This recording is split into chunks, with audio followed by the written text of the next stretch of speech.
জামাইয়ের আদেশ মেনে তার শাশুড়ির জন্য রান্না করতেছি, আর সেই সাথে মেয়ে হিসাবে মার জন্য রান্না করতে পেরে সত্যি আজকে আমার অনেক বেশি খুশি লাগতেছে এবং অনেক বেশি এক্সাইটমেন্ট কাজ করতেছে।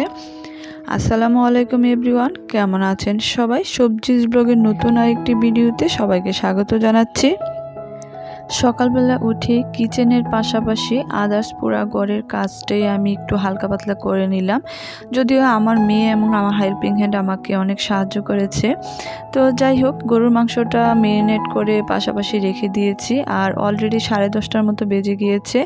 আর এদিকে হচ্ছে ইলিশ মাছটাকে হালকা করে বেজে নিচ্ছি। আমি নিজে ইলিশ মাছটা কেটে ধুয়ে নিয়েছি ভালো করে। আর আজকে হাজব্যান্ডের আদেশে হচ্ছে তার শাশুড়ির জন্য ডিমোলা ইলিশটা বোনা করতেছি। ওনারই হচ্ছে কথা ছিল যেন আম্মা যেদিন আসে সেদিন যেন আমি হচ্ছে ডিম সহ ইলিশটা বোনা করি। তো সেইভাবেই হচ্ছে করতেছিলাম, কারণ ওনার একটা কেমন জানি আমি হচ্ছে 7-8 মাসে আম্মারা যখন এসে চলে গিয়েছে তখন তার একটা ছিল যে দীপ্তিদেরকে আমরা হচ্ছে ইলিশ মাছটা খাওয়ানো হয়নি। তো এই একটা আফসোস ছিল, সেই আফসোস থেকে উনি বারবার বলতেছিল যেন আমি ইলিশ মাছটা রান্না করি। তো এই আর কি, ইলিশ মাছটা রান্না করলাম।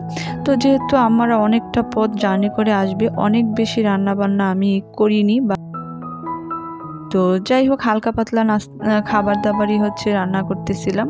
আর এদিকে হচ্ছে গরুর মাংসটার জন্য পেঁয়াজটা ভেজে নিচ্ছিলাম।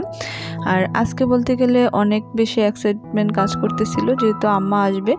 আমরা যারা বাবা মাকে চাইলেও হচ্ছে হুটহাট করে হচ্ছে দাওয়াত করে খাওয়াতে পারি না। আর যেহেতু আমার আম্মা আর আমার ছোটো বোন দেশের বাইরে থাকে, আমরা কিন্তু চাইলেও পারি না যে তাদেরকে একটা ওকেশনে বা এমনিতে একটা দাওয়াত করে একবেলা খাওয়াবো, ওই সুযোগটা হয় না। আর এটা সৌভাগ্যক্রমে এই বছরই 2 বার হয়েছে। এটাই সবচেয়ে বেশি হচ্ছে খুশি, কারণ যাওয়ার পর প্রায় 8 বছর পর এসেছিল। তো এদিকে হচ্ছে দুপুরে রান্নার পাশাপাশি আমি হচ্ছে বিকালের নাস্তার জন্য নারিকেলের পুরটা হচ্ছে রেডি করে রেখেছি। আর গরুর মাংসটা কিন্তু আমার অলরেডি হয়ে গিয়েছে, তো আমি এটা ঢাকনা খুলবো না গরম থাকার জন্য। আর সেই সাথে আমি পোলাওয়ের জন্য সব প্রিপারেশন নিয়ে রেখেছি। তো আম্মারা যখন কল দিবে যে কাছাকাছি চলে আসছে, তখন হচ্ছে আমি পোলাওটা বসাবো। সেজন্য হচ্ছে এখন আর বসালাম না। এদিকে জলপাই দিয়ে পাতলা করে ডাল রান্না করেছিলাম, কচুর শাক রান্না করেছিলাম ইলিশ মাছের মাথা দিয়ে, আর ইলিশ মাছ ভুনা, আর সাথে গরুর মাংস। তো এই ছিল আজকের মতো ভিডিও। সবাই ভালো থাকবেন, সুস্থ থাকবেন। আবার দেখা হবে নতুন কোনো ভিডিওতে। আল্লাহ হাফেজ, আসসালামু আলাইকুম।